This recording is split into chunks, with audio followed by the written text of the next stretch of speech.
Hello, everyone, and welcome to the White Rabbit Podcast. I am your co-host, Matt Kraus, coming to you from Bandırma, Turkey. And your other co-host is usually Alpa Rosanes, coming to you from Barcelona, Spain, but he can't be with us today. He's on the road traveling.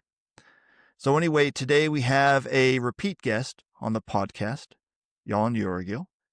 Yalin is a friend of another one of our previous guests, and Yalin was on the podcast back in October 2024, which, come to think of it, was not only in our audio only period, but is also over a year ago.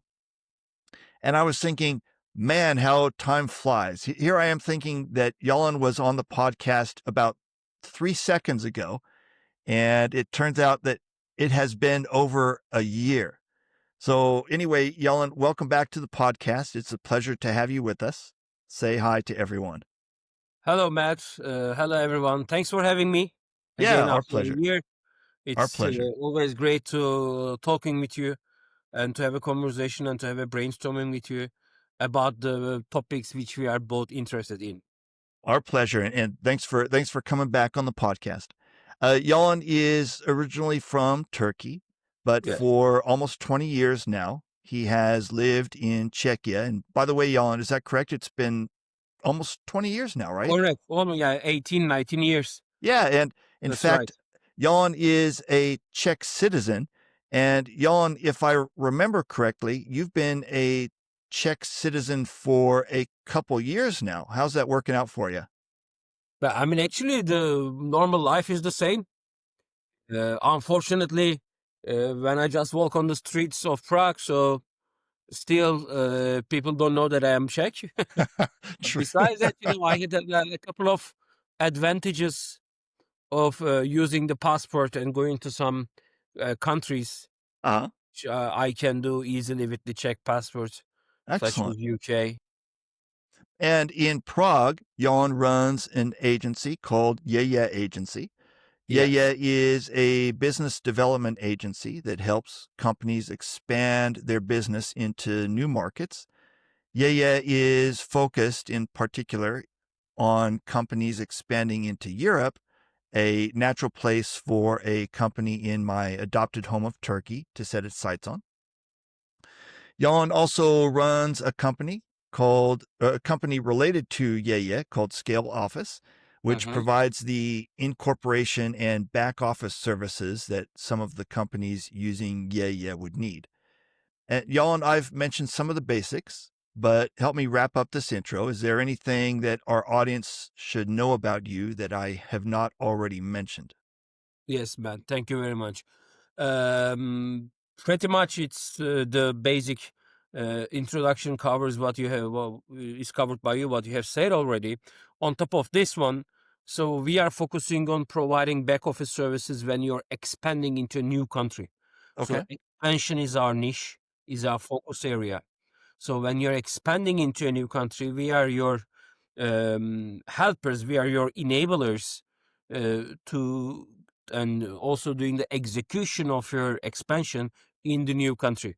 Okay. So we are not only consulting, but on the other end, we are guiding you hand by hand and helping you to execute the daily tasks of your new company in the new country that you're expanding to.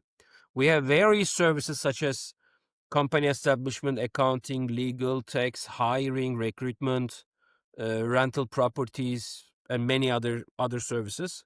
We have a huge range, but however, we only have two things. First of all, only to the expanding companies. The companies which is already established in Czechia is not in our target group. First Okay. of all, second of all, we do the A to Z solutions for each company. Okay. So we don't do, let's say, only accounting for one company. So Sure. our whole point is to establish the company together with the founder and to have a long vision of 3 or 5 years where the company will be going in 3 or 5 years and doing all the way during those 5 years. Okay. And Jan, one more thing before we get started. If our listeners want to get in touch with you, where can they find you? They can reach us directly from yayaagency.com.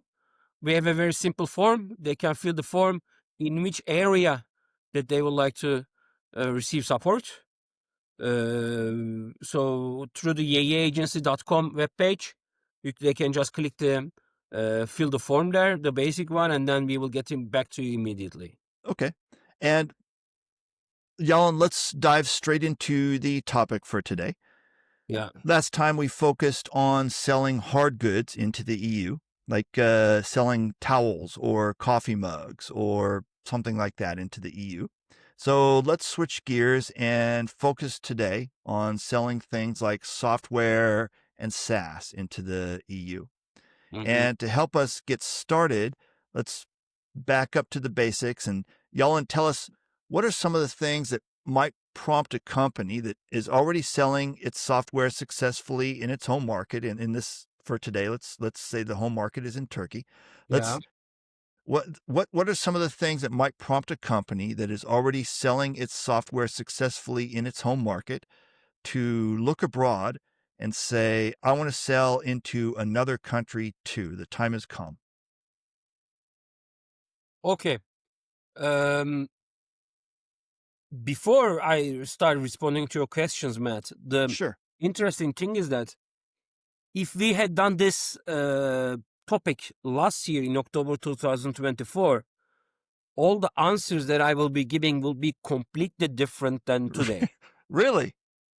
Yeah, it is. Yeah, I mean, if you consider all these technological developments which is happening in the global scale, Yeah. this is affecting a lot the expansion of the software business, software companies. Uh-huh. It didn't change anything if you are selling just goods, if you are expanding, let's say, if you are manufacturing of furniture or some other products, if you are doing this, it didn't change that much. It didn't change that much from last year to this year. But Okay. with software companies and with all these latest global scale ups and with the AI developments, Mhm. okay, I Yeah. think the software business in the global scale is just going through a big reformation. Okay. A big a big jump is happening, and Okay. there are good sides and the bad sides of it. The good side is that um, like a lot of things are happening in this industry, in this global software business. On Okay. the other hand, no one really knows which ones will be a good strategy in the next 1 or 2 years. Wow. We Okay. see that all these with these new AI developments, yeah, big companies are really spending a lot of time and energy and budget into these global AI developments within their company. But I think in 1 year, most of them will fail.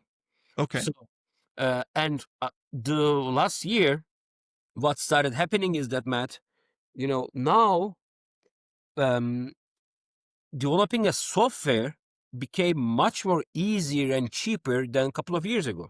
Okay. Yeah. Now you don't need that much developers to develop the softwares for you. Yeah.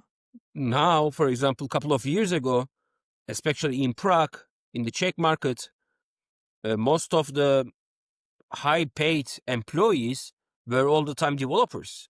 But Okay. nowadays, developers, analysts, yeah, nowadays, all these positions, no one is hiring for these positions anymore because Okay. they came to the idea and the conclusion that with the new AI developments, they don't need that much amount of people in terms of the coding and the web development or the development Yeah.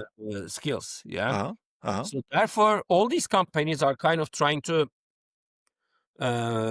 shrink their employment in these areas. Okay. First of all, second of all these recruiters in these areas actually they don't know if they should hire someone or not. You Uh-huh. know, for example, nowadays no one is also hiring anyone for their marketing teams. For their, let's say, media agency teams, for their content developers, video editors and etc. So no one is also hiring these kind of positions. So Okay. now everyone is just more focusing on a lot of energy in what they can give or outsource to AI solutions Yeah. and so that they can do everything by themselves in-house and without hiring anyone else. Okay. But therefore, if we had done this conversation last year, it would Uh-huh. be completely different than today. Wow. Okay. Coming back to your point in this way, um, last time I told you that so if you are selling a software, you should already plan to be global company from day one. Yeah. And I think now this is much more critical and much more important than Okay. today. Okay. Because on the other hand, the competition also increased a lot in the software business. Yeah. So now everyone has more or less the same type of resources, same type of technology. So now everyone doesn't really have to hire, let's say, very high skilled developers. Uh-huh. So on the other end, so this brings all the big software companies to this level, and then Okay. also taking the other smaller companies to the more or less the same level. Okay. So the good thing is that if you want to focus on developing some kind of specific software, first of all, it is much more easier than last year to develop it, to launch it, to test it, to market it. It's much more easier than the last years. Uh-huh. And that's why in this way it's a beautiful time to start something from scratch, and it's much more cheaper than the last years. Okay. Second of all, still it's much more easier and faster than expanding into a new market Okay. than the last years. I I think this global business of the software licensing and the SaaS solutions will create much more valuable and customized and tailor-made products than uh-huh. the last years. Okay. Okay. For example, now imagine that, let's say I am some X manufacturer and I want to have my own marketing platform. I want to have my own CRM. Okay. I want Yeah. to have like other things in, let's say, in the sales area, which I will be using. Yeah. Uh-huh. In the last years, you could use a lot of CRM platforms, purchase CRM platforms and etc. But nowadays, with all the white labeling solutions, so you can easily get one already established CRM platform white label. You can customize it according to your brand and the company.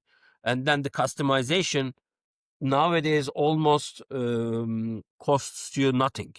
Okay. In the previous years, all the customizations for your, based on your needs, were much more expensive than today. Nowadays, it's much more affordable.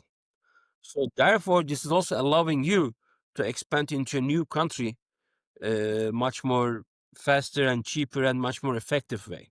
Okay. Um, yeah. So now I think these are, let's say, general answers to your questions. Let me know if I missed something. Well, let's back up a second and tell me a little more specifically about, okay, if you've mentioned that if you want to expand abroad, that this should have been baked into your software from the beginning, that this idea should have been baked into your software from the beginning. Let's say, for example, that it has not been for my company.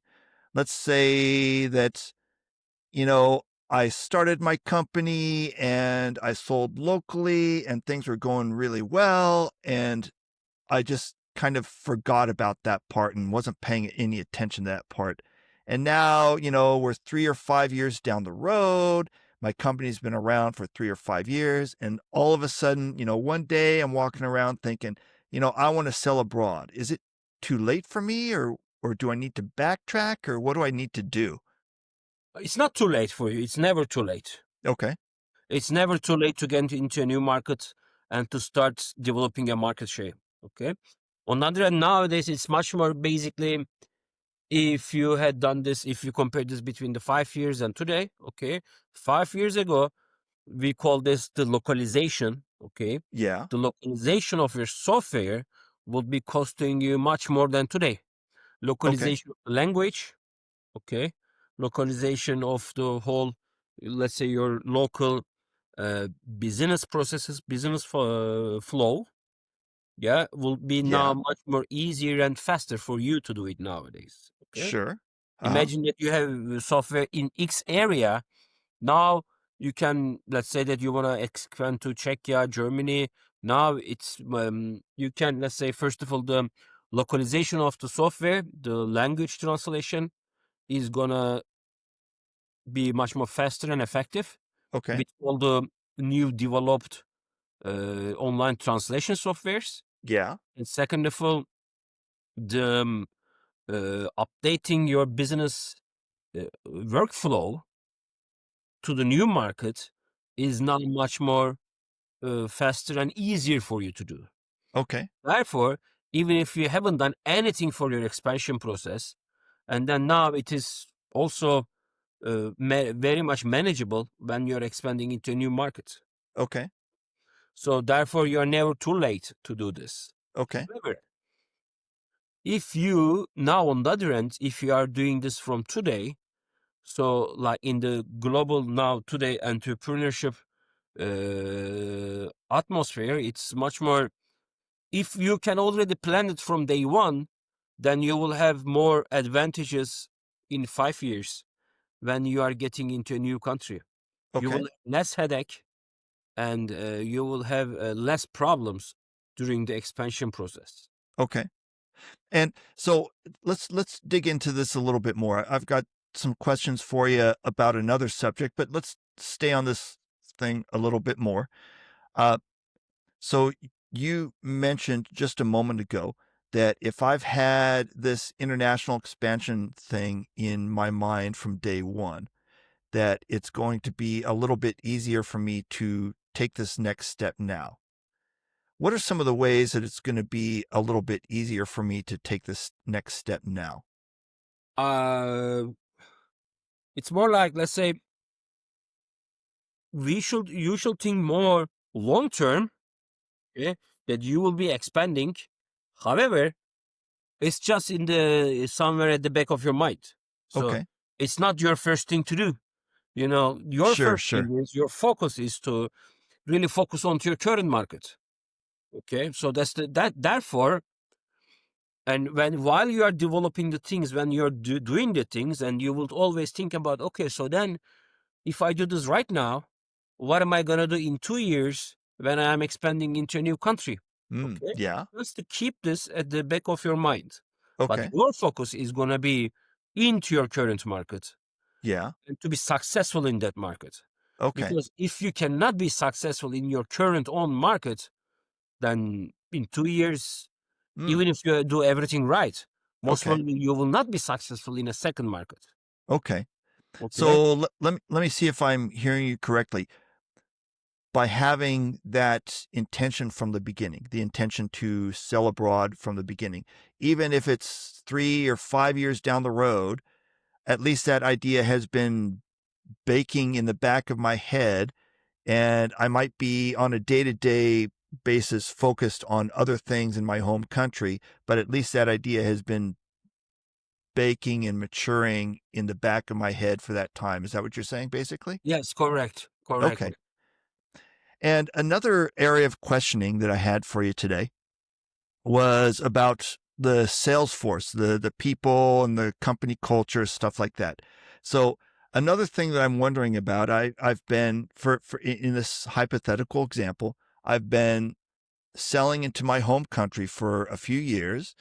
Uh, I'm a going concern. I have a sales force that has proven themselves successful in the home country. I've got a sales process that is successful in the home country. And I'm wondering, can I just take those same people and that same process that worked in my home country and transplant it to the new country? Is it going to work like that? Or do I have to develop a whole new process and a whole new sales force from scratch?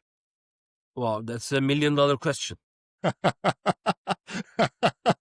Okay. I mean, the result, the answer of this question is gonna cost you either minus $1 million or plus $1 million. True. Look, I think at the beginning, of course, you need to take your own current sales force sales processes, sales documents, sales everything as the ground level one. Okay. Uh-huh. However, you just need to update all of them in the level 2 into a new country. In one hand, it makes your job easier to have all the sales documents and processes from your side. But on the other hand, that you should also be, you shouldn't have any stereotypes when you're expanding into a new country. And you wouldn't think that, okay, what I did in my own country worked, but it doesn't work in this country. And Okay. probably it will not work in that country. Yeah. Uh-huh. So what means that what you did successful in your own country doesn't mean that it's going to bring you success in the second country. Okay. Therefore, first of all, your mindset should be flexible to be adjusted into this new country.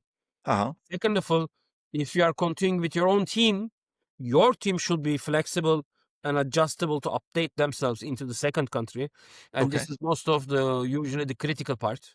Okay. Usually these people, they don't want to change anything in their behaviors, in Yeah. their conversations and etc.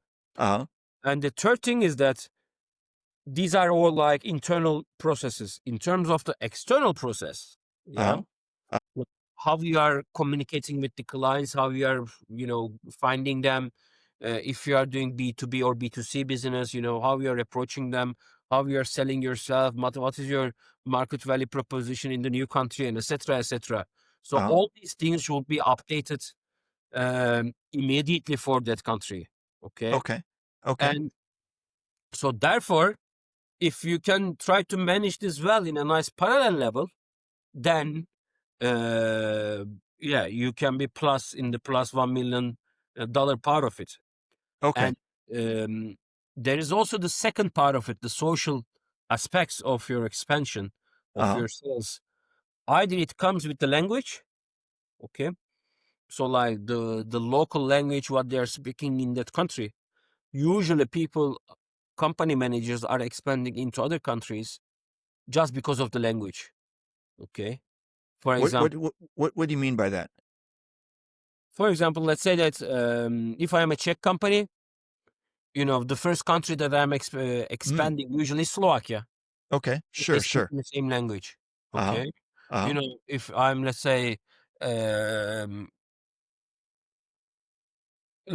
if you are from, let's say Latin America, software company, and if you are expanding into Europe, usually Spain is your first country that you do because of Spanish.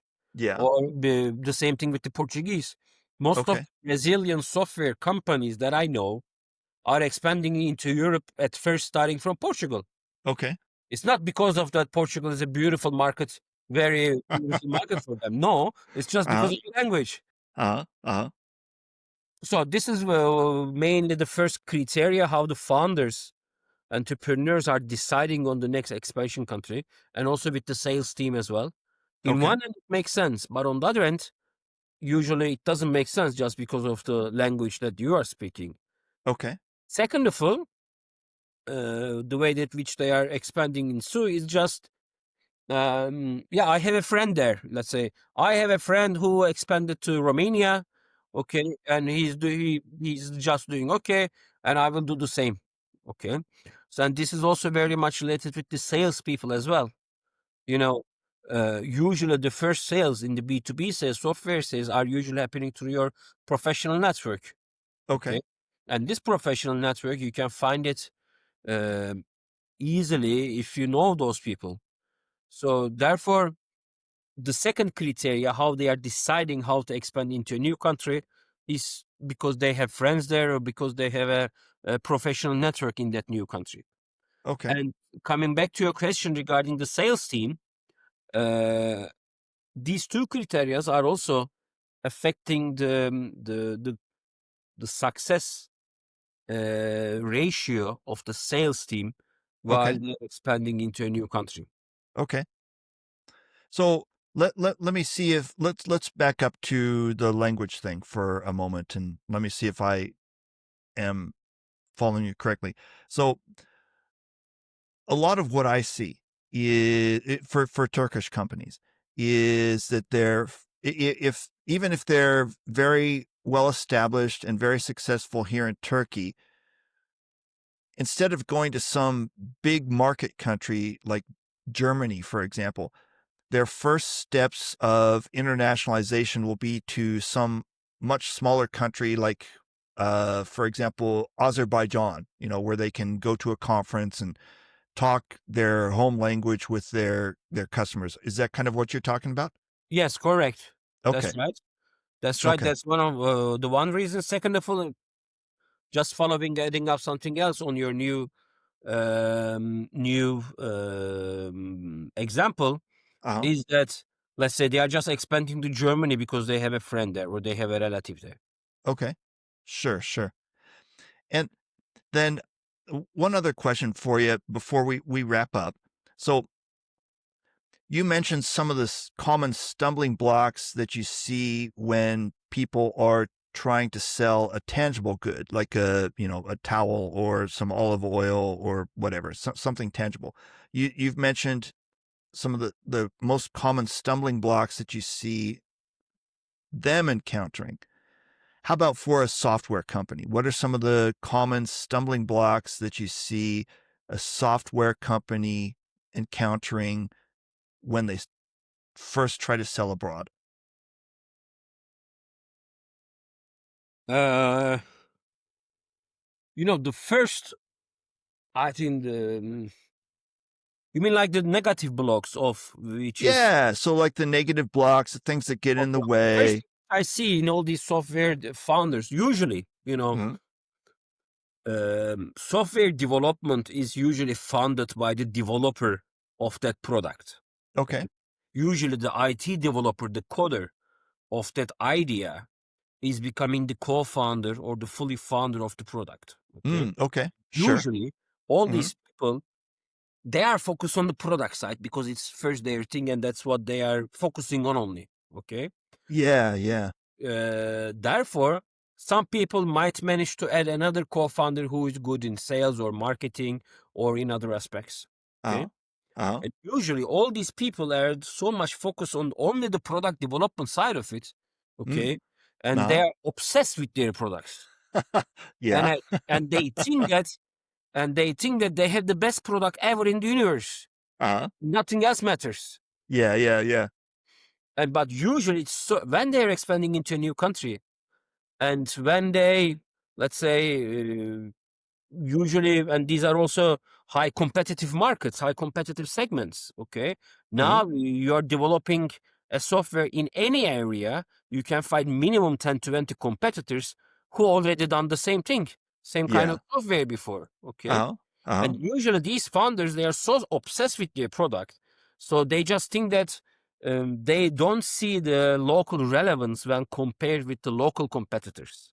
Okay. Sure, sure. Let's say that I am managing let's say, an accounting software or a payroll software. Okay. Uh-huh. I Uh-huh. did it in Turkey, very successful one. Now I want to expand to X country. And of course, there are already hundreds of local competitors in the country already, which is doing this. Okay. So when you are trying to sell your product into a new country, in the new country, so then you have to beat the competitors. In order to Yeah. beat the competitors, either you will have hundreds of different kinds of features, more advanced software, and etc. But usually the difference is not that much. It's like small features. Second, Yeah. or you have to provide them something really good on top of it extra. So therefore, the product developers, the product oriented founders, they don't see this difference that much. So Mm. they see that what they are developing is a huge difference for the buyer to buy it, but actually from the buyer perspective, it's just something like a peanut. Okay. So they Uh-huh. don't change their own current software company just Yeah. because you're offering one more peanut. Okay. Yeah, yeah, So true. this is the main block. Okay. Uh-huh. And Uh-huh. the second block is that um I you are selling your software to me and I'm expecting your software, let's say, to be 100% perfect because I'm going to change my old one. Okay. And I'm going to change it and I will have spent a lot of time and energy in the transition process. Yeah. Yeah.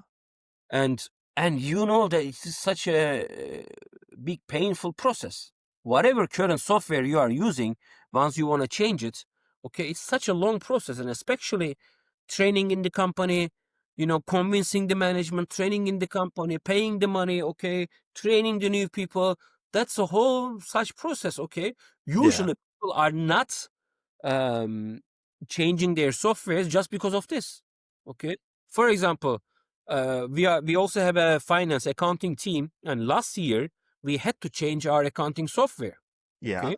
Okay, deciding on that software, changing the new one is one thing, but the biggest problem here is the training process, learning this new software process.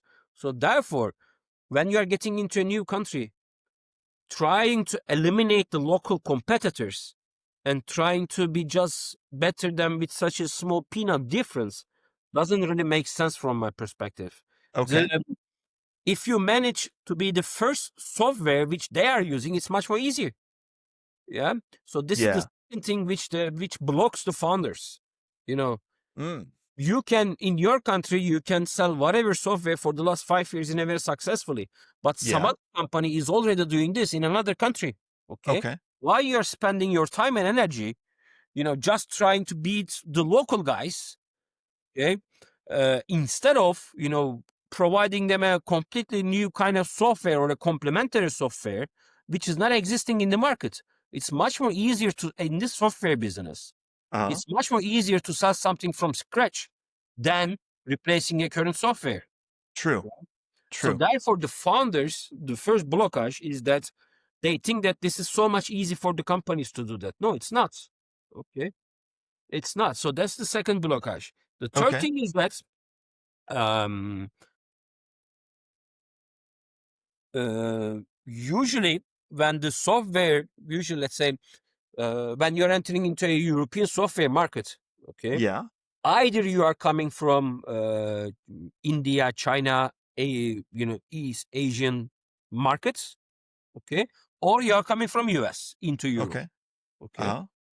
So usually the US companies, okay, they don't need to be that much localize their software. Okay. So they can True. just, whatever they do, they can just sell it in Europe. Yeah. That Yeah. they're trying to do, okay. But Uh-huh. usually the software businesses coming from Asia are very much flexible and are very much easy to adjust their solutions into the current market. So they are okay with that. Okay. And um, another blockage from the Asian side is um, they think that most of the employees in Europe are like the ones in Asia. Uh-huh. Okay, Uh-huh. which is not. True. So when I was working with some Chinese software companies, like their first target is okay, let's hire 20 people.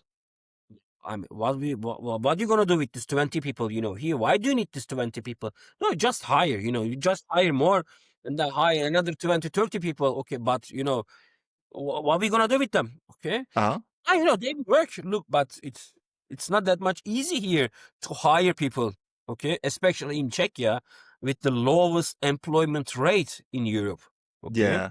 it's Uh, it's very difficult to find an employee from one company which say that you agreed, and then you have to make minimum 2-3 months for their termination period, and then true. start with their own company, and another 3 months of a trial period.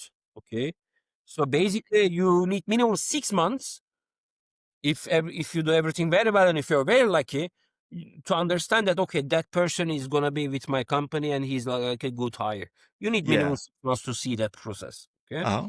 but Uh-huh. it's not like this in Asia. Okay. So Huh. that's not a blockage from the Asian software companies when they're entering into Europe in terms of the workforce.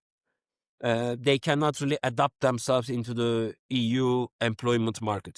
Okay. Excellent. Well, we've got to wrap things up for today. So, Yalin, I wanted to thank you for joining us again today. And so Alper and I will be back to see you again on the next episode. So, Okay. everyone, take care and thanks Thank for you very tuning much in. for having me. Yeah, And thank you for coming back on, Yalin. in your next episodes. It's been quite a pleasure. Thank you very much. Have a nice day. All right. Talk to you later. Bye bye. Ciao. Bye bye.